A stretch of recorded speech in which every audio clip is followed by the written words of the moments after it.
Tarikh pelancaran sistem LZSN NAS dah makin dekat, tapi projek ni nampak macam diambang kegagalan. Dengan modul-modul utama semuanya berstatus berisiko, tim ni berdepan satu soalan besar. Macam mana diorang nak pusingkan balik keadaan sebelum semuanya terlambat? Ini kisah transformasi diorang dari risiko kepada persediaan. Okey, jom kita tengok apa punca masalahnya. Carta ni tunjuk keadaan sebenar sebelum retreat tu dibuat. Nampak tak? Modul-modul kritikal macam pengurusan bantuan, tak sampai 50% pun siap. Ini bukan sekadar nombor tau. Ini bermakna sistem tu tak stabil, penuh dengan bug dan memang tak bersedia langsung untuk pengguna. Tekanan tu memang semua orang rasa. Inilah persoalan utamanya kan? Bila berdepan situasi macam ni, cukup ke kalau kita kerja lebih keras je? Ataupun kita perlukan satu anjakan strategik yang betul-betul besar?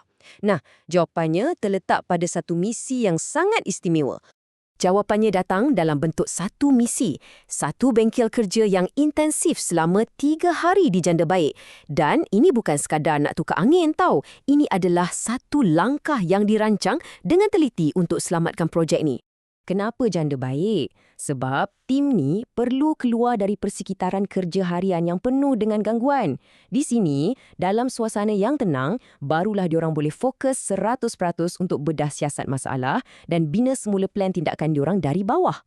Misi ni ada 3 matlamat utama. Pertama, diorang kena susun balik keseluruhan strategi pelancaran. Kedua, kena tetapkan satu standard teknikal yang semua orang wajib ikut.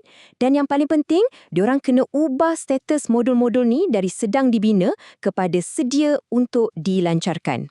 Baiklah, jom kita selami bahagian pertama penyelesaian diorang. Selalunya, masalah paling besar datangnya dari asas teknikal yang goyah. Jadi, itulah yang diorang attack dulu. Petikan ni memang betul-betul kena pada batang hidung.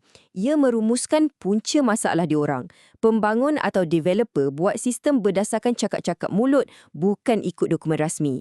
Akibatnya, banyak kerja kena buat balik, sistem penuh ralat dan projek jadi lambat. Disiplin dalam dokumentasi, itulah kuncinya. Jadi, apa ubatnya? RTMF. Ia diperkenalkan sebagai satu-satunya sumber kebenaran. Tak ada lagi istilah saya faham macam ni atau saya rasa. Kalau sesuatu permintaan tu tak ada dalam RTMF, ia dianggap tak wujud. Senang cerita. Ini paksa semua orang untuk rujuk pada dokumen yang sama. Dan pelan ni tunjukkan betapa seriusnya diorang. Bukan setakat cakap kosong, diorang wujudkan satu pelan 4 fasa. Mula-mula, bersihkan semua dokumen sedia ada. Lepas tu, bandingkan dokumen tu dengan sistem sebenar untuk cari apa yang tak kena. Kemudian, diorang buat sesi war room macam mesyuarat harian yang super intensif untuk selesaikan masalah. Dan akhir sekali, tutup semua isu. Tapi, masalahnya bukan setakat dokumentasi je. Tim ni korek lagi dalam untuk cari punca sebenar kenapa kualiti sistem ni teruk sangat. Diorang dapati yang permintaan pelanggan sentiasa berubah-ubah dan jadual ujian yang terlalu singkat adalah antara puncanya. Ini yang membawa kepada satu anjakan strategik yang sangat besar. Diorang berhenti buat ujian sistem secara kelam kabut pada saat-saat akhir. Sebaliknya, diorang guna pakai model piramid ujian. Bayangkan piramid, tapaknya besar kan? Itulah ujian-ujian kecil yang dibuat banyak kali. Naik ke tengah, ujian integrasi. Dan di puncak sekali, barulah ujian sistem secara menyeluruh. Kualiti itu dibina dari bawah ke atas, bukan ditampal last minute. Dan inilah realiti pahitnya. Sebelum bengkel ni, skor ujian penerimaan pengguna atau UAT, ujian oleh pengguna sebenar, hanyalah 60%. Angka ni bermaksud sistem tu gagal teruk dan penuh dengan masalah. Dari 60% yang menyedihkan tu, diorang letakkan satu sasaran baru yang sangat jelas. Skor UAT mesti lebih 80%. Ini bukan angan-angan tau. Ini komitmen terhadap kualiti yang disokong oleh strategi piramid ujian yang baru diorang laksanakan. Tapi penyelesaian teknikal saja tak cukup. Projek paling canggih di dunia pun akan gagal kalau pasukan tak bersatu. Elemen paling penting dalam mana-mana projek adalah orangnya. Jom kita tengok macam mana bengkel ni satukan diorang semua. Perkara paling penting sekali, kejayaan tu bukan pasal proses dan teknologi je. Ia adalah tentang semangat, kerjasama dan kesatuan satu pasukan. Bengkel ni memang direka untuk bina balik ikatan dan hala tuju bersama. Dan hasilnya, kita boleh nampak melalui maklum balas dari tim tu sendiri. Akif kata, bila je garis masa yang baru dibentangkan, serta-merta semua orang rasa jelas hala tujunya. Sebelum ni mungkin semua orang kabur, tapi sekarang semua tahu ke mana nak pergi dan bila nak sampai. Haziq pula tekankan dua perkara.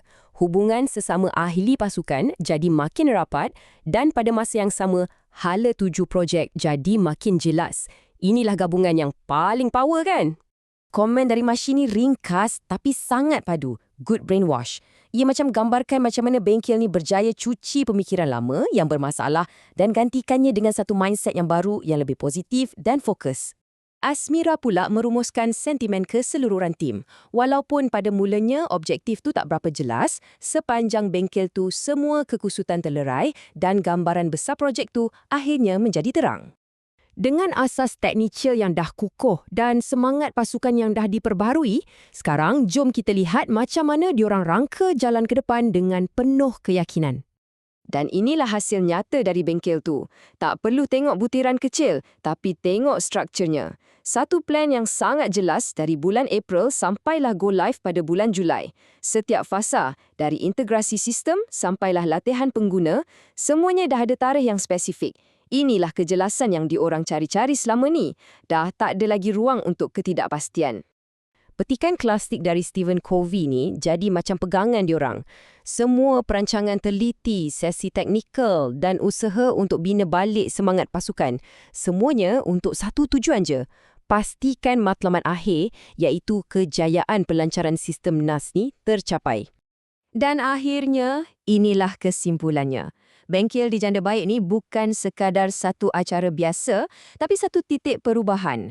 Ia adalah berjaya melahirkan sebuah pasukan yang lebih kukuh, dengan hala tuju yang lebih jelas dan keyakinan yang penuh untuk hadapi tarikh pelancaran. Dari risiko kepada kesediaan, inilah intipati sebenar transformasi diorang.